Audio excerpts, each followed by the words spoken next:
Microsoft Teams is a collaboration app in Microsoft 365 that helps your team stay organized and have conversations all in one place. Hi, I'm Dawn. In this training, we'll explore what you need to know to start being productive with Microsoft Teams. Teams brings together chat, meetings, calling, content collaboration, and shared files and apps in a single, secure location. As we continue, we'll look at an overview of the Teams interface, explore Teams and channels, work with chat for informal conversations, learn about scheduling and attending meetings, and also see how you can work with files and apps.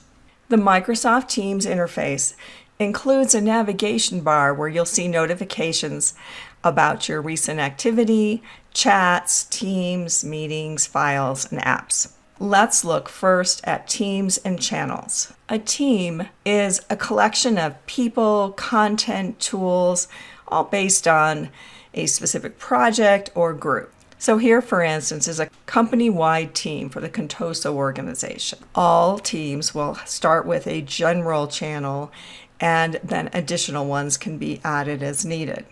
But here we have a team that's more project-based, and unlike the company-wide, not everyone would see this or be involved with this team. Or it might be department-based, such as sales and marketing. Now, as you can see here, teams are made up of channels, and you build those channels by topic, department, projects, smaller work groups, and it could even be for some fun. So channels are really where the real work gets done, where you hold meetings, have team conversations, and share and work on files. You might think of teams as different houses with each channel as rooms in the houses. So let's explore this sales and marketing team in a little bit more detail. And by the way, these teams can be moved up or down in your view so that you can give priority to the ones you want to work with more often. One of the things that will help you in Microsoft Teams is to understand a little bit more about the visual information that we see here. If a channel is in bold, that means that there's been some additional activity since you were last in that channel. Here we see an indicator which is telling us that we've had some @ mentions, that is, some specific mentions to us personally or to that team. The explanation mark indicates that we have a message or conversation that's been flagged as important. If I click on monthly reports, we would see this important message as part of this conversation within this channel. As we continue, I'll show you how to create and manage teams and channels. But for now, let's step back to explore a little bit more about the Teams interface.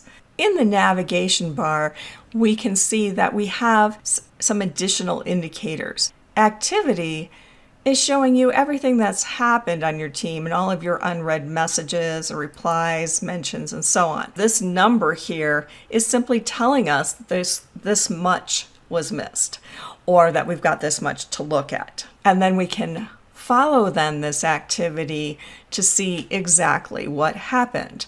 And it could be that someone mentioned you or that someone reacted to a post, all of this activity here. So you can make a determination about where you should go next.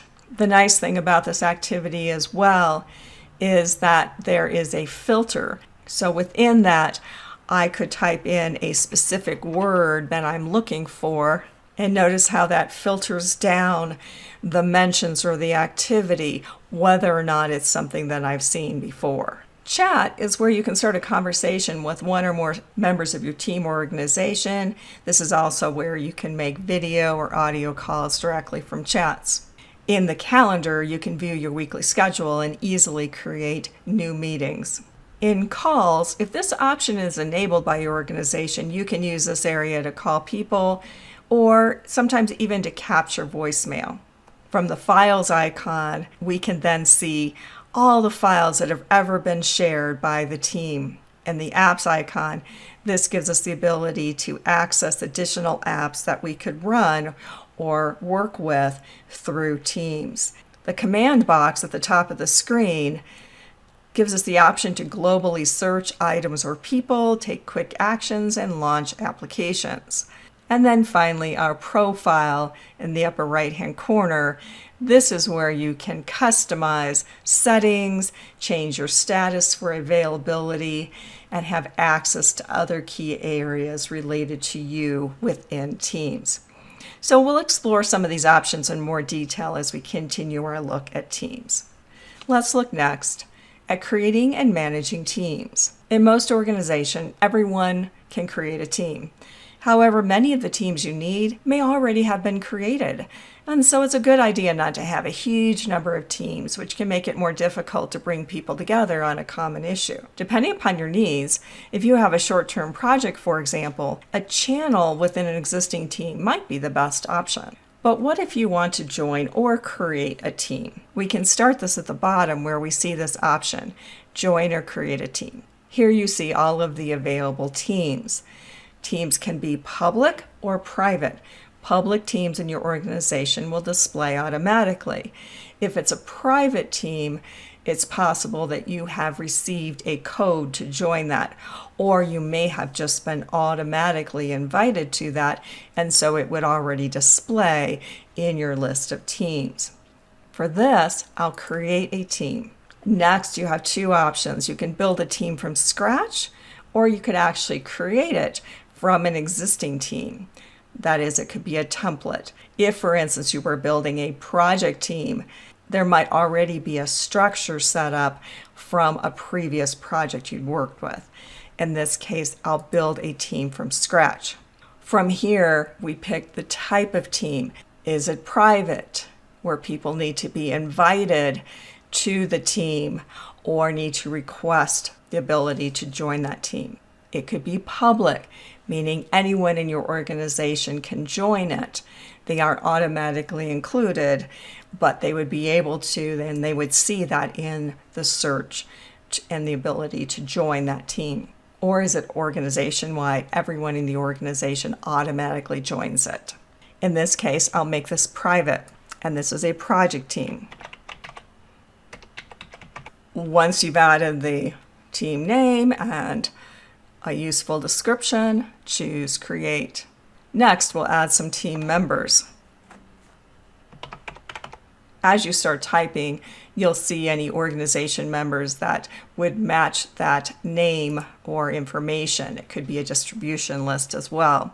Now I have my team members. I will add them to this brand new team.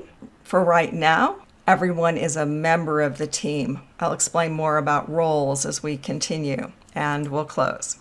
So here I have my new project team. I'll move that up by simply dragging it to make that a little bit more accessible. It can be helpful to know that by default, every team gets a general channel.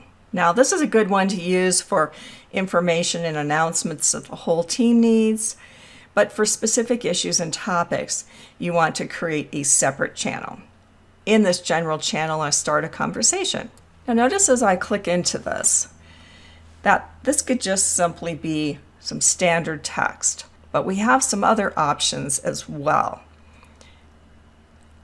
Specific formatting, attaching a file, emoji, GIF, stickers, stream, which gives us the ability to work with videos, to record, praise, and there's even more. And this is a flexibility that we have within Microsoft Teams.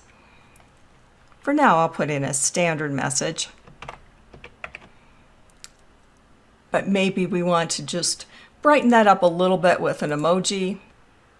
And we'll go ahead and either hit enter, or you can click the send arrow on the right.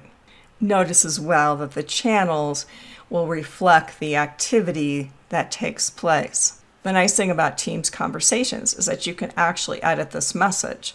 Now you can only edit your own messages, but that gives us a little bit more flexibility if we forgot to mention something or we have a typo, anything like that. Now, if you hover over the message, one of the things that you might notice here are these reactions. So these are similar to some of the reactions we see in social media platforms. We also have the ... This is something we see throughout the Teams interface. From more options, Notice all of the possible things that you can do here. We could delete this message, we could copy a link to it, and we could edit. And what I want to do is have an @mention. An @mention is handy in a conversation because it's a way to either flag the entire team, the channel, or even individuals. And this is a way to then further notify those people that there has been some activity. Notice when I type the @ only the team members show up. And I could select one of these individuals so that they are mentioned. But I want this to be for the entire team. For that, I'll type the word team. If you're in a specific channel, and pick this from the suggestions. An @mention could also be @channel. So this would call attention to that new conversation within the channel for anyone who has flagged notifications. Because I'm editing, now my options are a little bit different here, and I'll simply hit the checkbox to say that I'm done. This indicator here tells us that there is an @mention. Over time, existing teams can also evolve. And let's look then at how to manage a team. For the Mark 8 project team, we'll go to the ... for more. And here we have options such as leave the team, we can add a member. For this, I'll manage team. Within a team, there are 3 possible roles: owner, member, guest. Now you must be a team owner to invite guests. If you're creating a team, you automatically become an owner. So we can see that we have multiple owners for this. Owners can add or delete members from a team. They can even delete a team. To help share the load, it's good to have multiple co-owners of a team. That way, if you're not available, other team members can take care of the team. And it's frankly a good practice throughout the use of teams, as owners may leave the organization. But anyone who has access to this team would be able to see who is part of it. And here we can see then the additional members, their role within the organization. And we can also add other members, view the channels that are available in this team. Here you'll see the descriptions, which can be really handy, and explore other information about this team. For my new team, I'd like to add another person to that. And once again, we'll go to the ... for more. And although I could go to manage team, here I'll simply choose add member.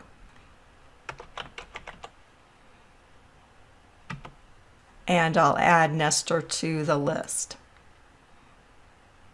What if I want to change his role? That's where we go back to manage team. And I have my members and guests. Here is Nestor.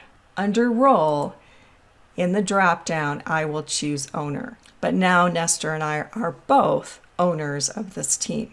I'll return back to the general channel. And for this, I want to make this an announcement. So Nestor's not only new to the team, but he's also new to the organization. This is where we go to format. And what happens here is that this opens up our compose box. And this gives you more flexibility for formatting, for the size and style of your text, and to create something that's a little bit more robust, such as you would have in word processing or even an email. For this, I want this to be an announcement rather than a conversation. So now I even have more options in terms of how this might look. And further formatting is available over into the right-hand side, where I could choose a background image or even change the color scheme here. I'll send this now, and it will display within the general channel. As a team evolves, you'll likely want to add other channels for specific work. That is, not everyone in the team may be involved in more focused projects, and it helps to keep things organized as most people are part of multiple teams. To create a channel, I'll go once again to the ... add channel. Any of the team members can do this.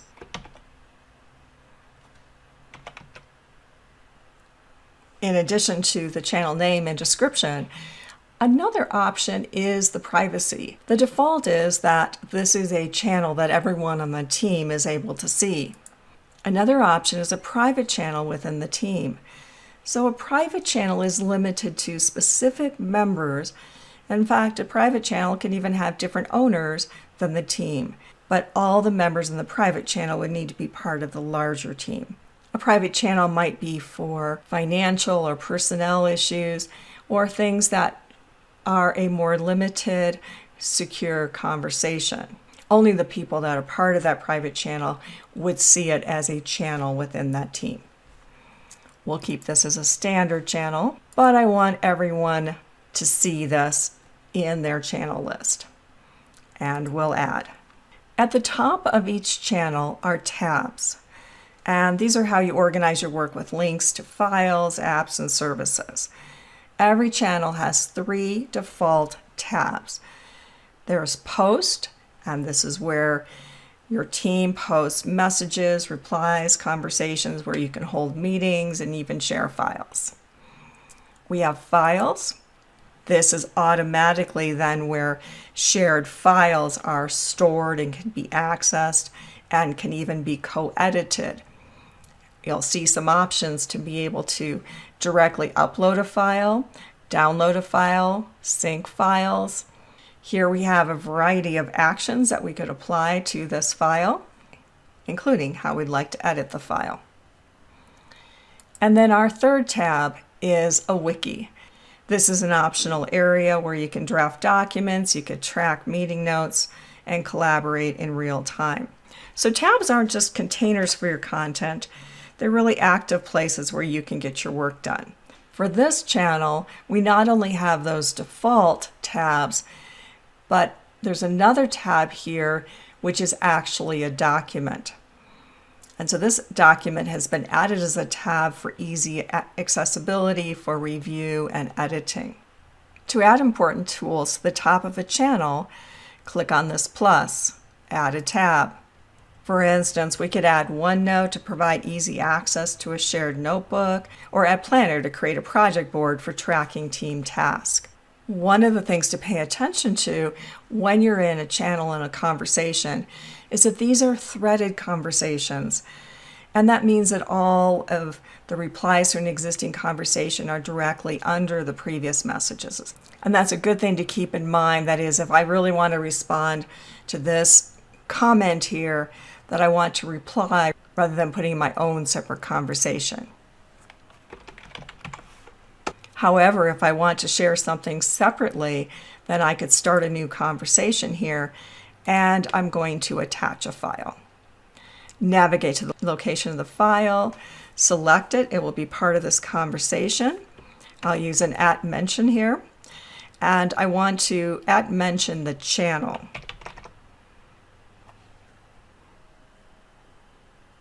And I'll send that. As we saw earlier, by hovering over an existing message, this is also where we have access to different options for it, including reactions, and those will show up then for that message. As this isn't my message, I can't edit it, but I could mark it or save it, bookmark it. That is a way to save things that are more important or that you want to reference later. Next, let's explore the other collaboration tools of Teams in more detail. Do you want to talk privately with a person or a group? That's where you use chat. This is the more traditional chat that is typically one-on-one. It doesn't have to take place in a team or a channel. I want to start a new chat here, and I could either use the keyboard shortcut Control-N or just simply click on that pencil. And I want this message to go to Alan. I'll hit enter to send that. Notice I have other options.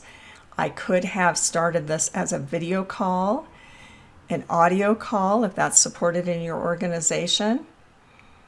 I could start screen sharing. Could add people to this.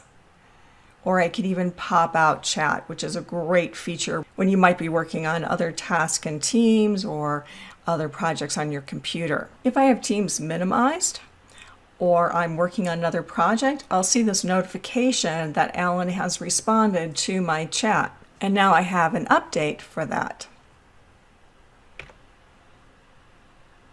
And depending upon how formal or informal my organization is, then we might add a GIF or something else fun to response.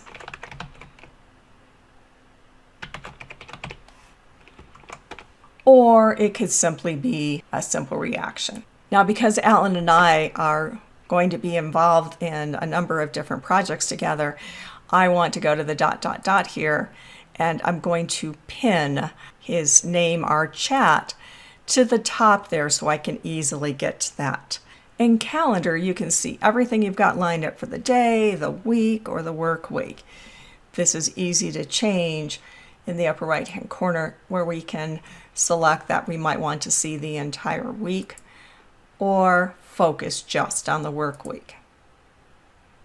This is also where we can schedule a meeting, because your meetings list stays in sync with your Outlook calendar, so you always know what's going on. So if I want to schedule a new meeting, I'll simply choose that option here. I'll add a few people to this meeting. You could also invite other people who are outside the organization. So the meeting doesn't require that they have Teams as they access the meeting through their browser. But this is an internal meeting for our design project. And when do I want to schedule that? I'd like to schedule that next Tuesday. And it might be a little hard for me to know about availability, so this is where I could go to the scheduling assistant to see when we might be able to do that. And it looks like a lunch hour might be really helpful for us on that. So go ahead and select this, and we'll go back to the details. If we want, the meeting could take place in a specific channel, and I'll do that in the design channel of this project. This also means that everyone would get a notification for that meeting in the channel. And I'll send this. That meeting not only shows up here in Teams, but it also syncs with my Outlook calendar. Another option in Calendar is Meet Now. This can be for a more impromptu meeting. This is also available for us in our Teams and specifically within a channel. So here we have that Meet Now option, as well as the choice to schedule a meeting. Either way, this takes us to the same place where we can then start a quick meeting. I can put in a title here, decide whether or not I want to turn on video, and choose Meet Now. So now I have the option to invite other people to that meeting. As with other Teams meetings, here we have a meetings toolbar where additional actions are available to us. Let's wrap up this tour of Microsoft Teams by looking at the command box. So wherever you are in Teams, the command box is always there at the top of the screen to help you search, take actions, launch applications. For instance, to search for a message or a person or a channel or even a file, just type what you're looking for here in the box. One suggestion is simply the sales and marketing team, or I could hit enter to see what other matches there might be. And then this would take me directly to those conversations. Another way to leverage the command box is through slash commands. And you can either type in a slash at the top here, and here we have quick access to some common actions. Even faster or easier, because we don't have to navigate up to the command box, is Control and the slash. From here, we see a list of descriptions where you can access specific content, get help, or even change your status. Pick the one you want or just type it. So for instance, we have help, keyboard shortcuts, what's new, and access to files. And that's our look at getting started and saving time and effort with Microsoft Teams. Thanks for watching.